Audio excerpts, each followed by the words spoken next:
অনেক স্ত্রীরা আছে ড্রাইভারের সাথে কথা বলার সময় মিষ্টি হাসি দিয়ে কথা বলে।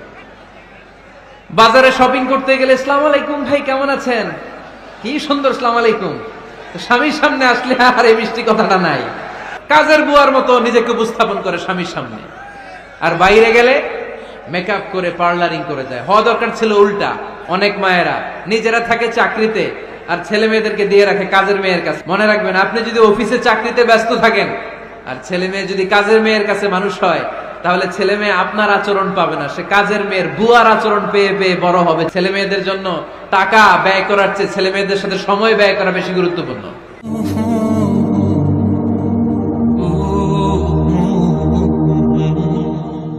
স্ত্রীদেরকে আল্লাহ কি দায় দায়িত্ব দিয়েছে একটা ফ্যামিলিকে সুন্দর করতে, একটা দাম্পত্য জীবনকে সুন্দর করতে। স্ত্রীর 1 নম্বর দায়িত্ব হচ্ছে she should make a comfort to her husband। স্ত্রীর উচিত